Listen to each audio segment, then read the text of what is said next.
Wa yukallimun nasa fil mahdi wa kahla. Dan ia akan berkata-kata, bercakap kepada orang ramai semasa ia masih kecil dalam buaian. Wa kahla, dan rumaja, bukan dewasa di sini. Terjemahan tak betul. Kahla dengan makna rumaja. Masih rumaja dia boleh bercakap dengan kalimah-kalimah yang indah, yang menarik, mengajak manusia beriman kepada Allah Subhanahu wa taala. Ketika masih dalam buaian akan dibaca kisahnya kemudian. Ketika masih bayi, masih merah lagi, baru dilahirkan, tiba-tiba dia berkata-kata.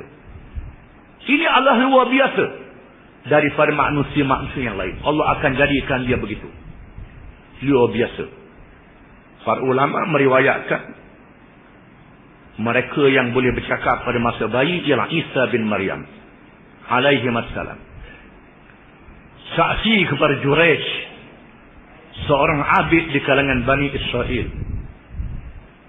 Dan seorang bayi yang disusukan oleh ibunya, yang terkenal kisahnya dalam hadis.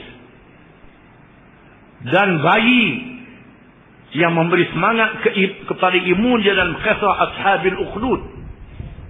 Dan mengikut satu riwayat, saksi Nabi Yusuf alaihi salam.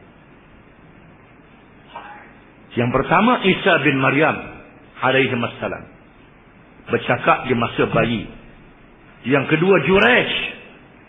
Jurayj ialah seorang abid, seorang ahli ibadat di kalangan Bani Israel, yang kuat beribadat kepada Allah, bukan sahaja yang wajib, mengerjakan sembahyang sunat.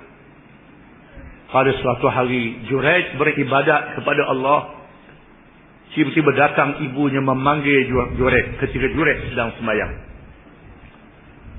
Jurayj tidak menjawab panggilan ibunya. Dia dalam keadaan teragak-agak nak jawab panggilan ibu dia ke nak turunkan sembahyang. Dia menurunkan sembahyang. Ibunya datang lagi pada hari yang kedua, yang ketiga. Akhirnya ibunya naik marah dan berkata, "Ya Allah, ya Tuhanku, jangan engkau matikan Jurayj ini, melainkan engkau balakan dia dengan perempuan lacur." Lalu datang seorang perempuan lacur ke tempat Jurayj beribadat. Perempuan lacur yang cantik rupanya mengajak Jurayj berzina.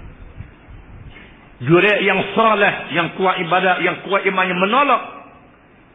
Tiba-tiba perempuan itu berzina dengan gembala yang memelihara binatang ternakan di kawasan itu. Dan bunting melahirkan anak, lalu mengatakan anaknya anak Jurayj.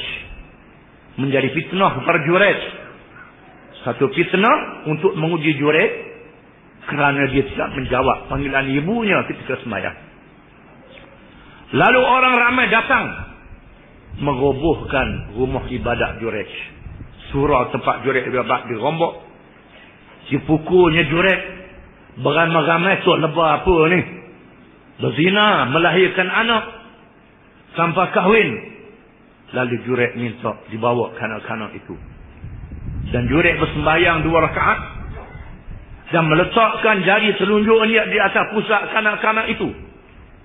Dan berkata, "Ya sabi, ya gulam, man ummuk?" Wahai bayi, siapa ibumu? Siapa bapamu? Man abuk? Siapa bapamu? Man abuk?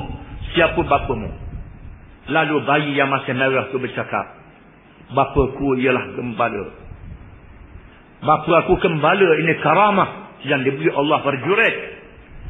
Lalu mereka mencium Jurayj, meminta maaf dan minta nak bina semula suraunya daripada emas. Mereka sanggup mengumpulkan emas untuk membuat rumah ibadat Jurayj. Jurayj kata, "Tak payahlah, buat macam sedialah," kata Jurayj. Ini kisah yang pertama, bayi yang bercakap. Yang kedua, kisah yang disebut oleh Nabi SAW. Seorang bayi yang sedang menyusu ibunya. Tiba-tiba datang satu rombongan yang mengarahkan seorang yang ternama. Seorang besar bangsawan yang ternama. Diiringi oleh orang ramai. Dengan kenderaan-kenderaan yang megah. Lalu ibunya berkata, "Mudah-mudahan anak aku jadi macam ini.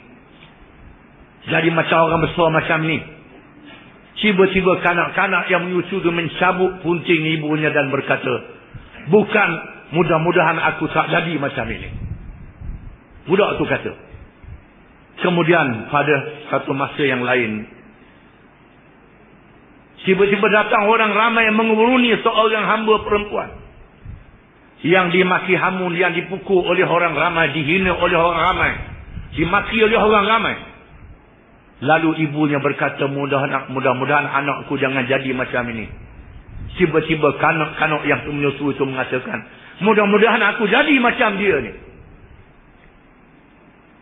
Lalu dikatakan, yang pertama orang besar yang dialok beramai-ramai itu seorang yang fasik, yang zalim, yang jahat, yang berbangga dengan kemegahannya, yang jahat, yang kerja haram, tapi dimuliakan oleh orang ramai. Orang ramai sanjung dia, iring dia alok pula, ada bodyguardnya, ada pengawal macam-macam. Dia alok dengan kenderaan. Tapi seorang yang zalim, yang fasik, yang mengerjakan maksiat. Oleh kerana itulah aku minta jangan jadi macam dia ni.